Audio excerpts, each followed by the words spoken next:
সিলেটের বিয়ানীবাজার উপজেলায় ভারী বৃষ্টিপাতে টিলা ধসের আশঙ্কায় উপজেলার মোল্লাপুর ইউনিয়নের মোল্লাপুর গ্রামের 2টি এবং একই ইউনিয়নে মাটিকাটা গ্রামে 2টি টিলায় লাল পতাকা টানিয়েছে উপজেলা প্রশাসন। আমরা অবস্থা খারাপ, আমরা এই করে থাকতাম টিলা খুব ঝুঁকিপূর্ণ, আমরা ঘর ছাড়ি দিয়েছি, আমরা অন্য ঘরে গেছি, আমরা টিলা কিতা করতাম।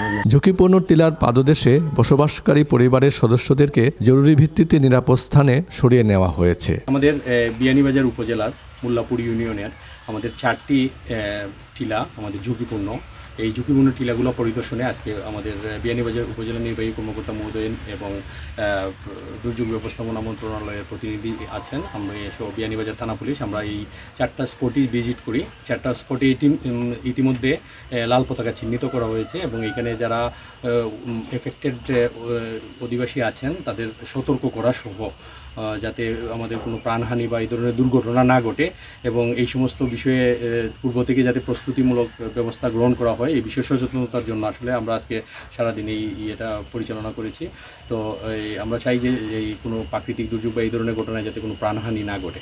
বিয়ানীবাজার উপজেলা নির্বাহী কর্মকর্তা কাজী শামীম বলেন, ভারী বৃষ্টিপাতের কারণে উপজেলার বিভিন্ন স্থানে টিলা ধসের সম্ভাবনা দেখা দিয়েছে, তাই পুরো উপজেলার টিলাবেষ্টিত এলাকাগুলি থেকে সাধারণ মানুষকে সরিয়ে নেওয়া হচ্ছে। এই কার্যক্রম অব্যাহত থাকবে। বিয়ানীবাজার উপজেলার মোল্লাপুর ইউনিয়নের মোল্লাপুর গ্রামে 2টি ঝুঁকিপূর্ণ বাড়ি আমরা পরিদর্শন করেছি।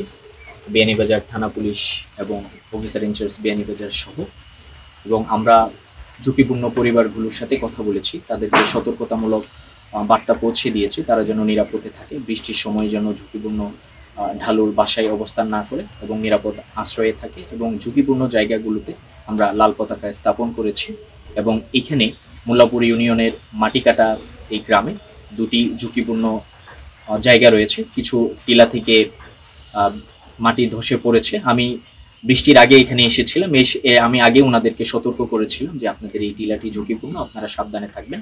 এখানে লাল পতাকা স্থাপন করা হয়েছে, ওনাদেরকে নির্দেশনা দিয়েছি যে ওনারা যেন নিরাপদে এখানে অবস্থান করেন এবং সরকারের পক্ষ থেকে সকল ধরনের সহযোগিতা ওনাদেরকে প্রদান করা হবে। গত 10 জুন টিলা ধসে সিলেটের মেজর টিলার চামেলিবাগে 3 জনের মৃত্যু হয়। ভারী বৃষ্টিপাত হওয়ায় সকলকে সতর্ক থাকার আহ্বান জানিয়েছেন প্রশাসন। Today BD desk, Sylhet.